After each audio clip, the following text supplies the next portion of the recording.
All right. So if you have any questions based on the things that we've said about capacitance, please. Yes. Okay. Yeah. So my question is, you see, like there are times where, like, if you take a capacitor, maybe you see that, like, maybe there's a voltage on it. Maybe you see 10 volts. Like that's like in the rating, right? So does it mean that that 10 volts that you see written on it is the voltage between the two plates? Would you say that is what that voltage is? Okay. Thank you for your question. So yes, what you said is actually what is happening. Let me.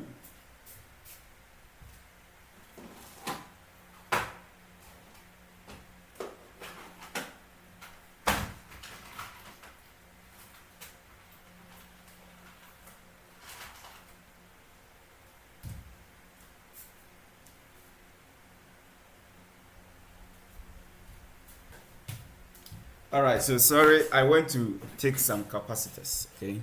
I want to show you something. Okay. All right. So I have with me. I don't know if you guys can see. Yes. So I have some capacitors here. Right. This is an example of a capacitor, right? Now, basically, if you take a capacitor, this is something I'll be talking about in another session, but because she asked, I'm going to explain. So, if you take a capacitor, there are certain things that you see on it. One is the a voltage value, okay? So, the one that I'm holding right now is rated 25 volts. Let me see, let me trying to adjust it for the camera.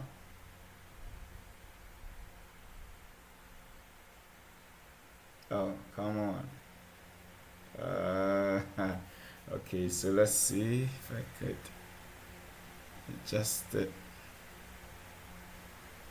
Not good. Oh, I think there is some inversion going on. So, well, but at least this should give. So you can see that we have some 25V there and then 330, 3300 UF, right?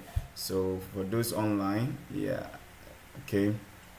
Great. So every capacitor has some specifications or some ratings, if you would like to put it. Now, basically, you will see voltage. The voltage rating that you will see on a capacitor represent the maximum voltage it can handle.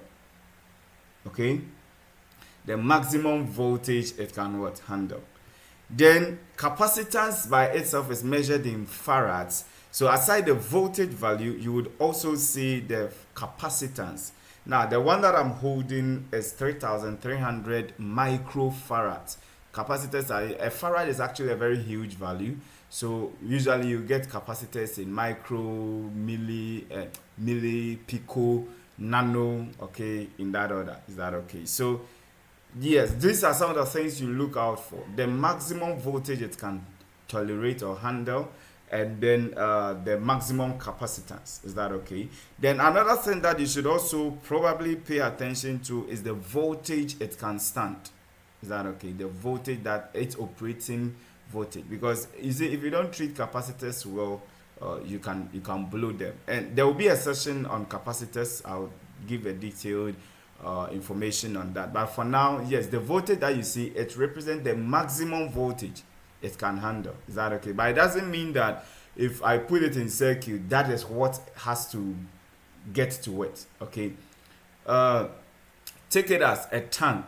Okay, we said the capacitor is a storage component.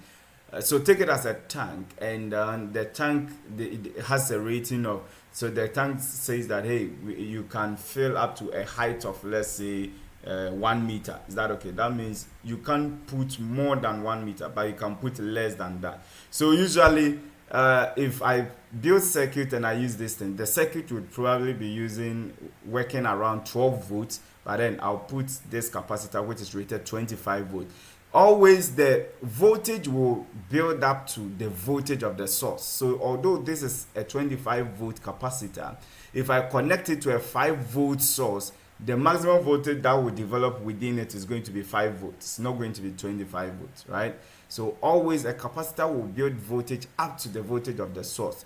That means you have to get a capacitor that can at least contain that voltage of the source or be higher than the voltage of the source. You can't connect a capacitor that has a lower voltage than your source. It will explode. Okay, there are different technologies. I'll talk about them when we treat capacitors. Yeah, I hope you are okay. Yes, please. I'm okay. Thank you. All right, any other questions, please? Any other question?